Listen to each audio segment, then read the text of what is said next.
வணக்கம் மக்களை, Meghalaya series part 9 rainbow water ஃபால்ஸ்ல இருந்து ரிட்டர்ன் பைக் பார்க்கிங் போலான்னு போனா ரொம்ப இருட்டிருச்சு. அப்புறம் கஷ்டப்பட்டு 50% கம்ப்ளீட் பண்ணா விக்கனாக்கு முட்டி இன்ஜரி ஆயிடுச்சு. अरे वाह फोटो नहीं नहीं नहीं ऐसे नहीं, जाओ जाओ जाओ, एंजॉय योर जर्नी. வாங்கண்ணா, பார்த்து பத்திரமா போயிட்டு வா. அப்படித்தானே இருக்கு கைஸ். அண்ணனால நீ பயில்னால அவளால முடியல, அதனால அண்ணனை என்னது பையில தூக்கி போட்டு போயிட்டாங்க. அப்புறம் ஒரு மேகியை சாப்பிட்டு நானும் கோகுல் அண்ணாவும் பாசிபிள்னு சொல்லி ட்ரக்கை ஸ்டார்ட் பண்ணி கடைசியாக கம்ப்ளீட் பண்ணிட்டு மேலே போனால் குட்டி பசங்க கலாய்ச்சிட்டு இருந்தாங்க.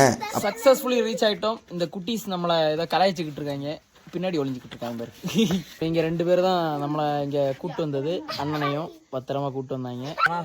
மொரட்டு எக்ஸ்பீரியன்ஸு கண்டிப்பாக சொல்கிறேன். எவனா சொல்லியிருப்பான் அவங்கள்ட்ட வந்து, என்ன தெரியுமா, இந்த ரூட் பிரிட்ஜ் போகிற வழியெல்லாம் ஈஸியாக இருக்கும், இறங்கி பாருங்க. உண்மையாக சொல்லிட்டான், ஈஸி தான். என்னன்னா அந்த ஸ்டெப்ஸ் மட்டும் இல்லைன்னா ஈஸி. ஸ்டெப்ஸு கொஞ்சம் கால் எடுத்து வைக்க கொஞ்சம் இதுவாக இருக்கும், அவ்வளோதான். மற்றபடி ஆசம்.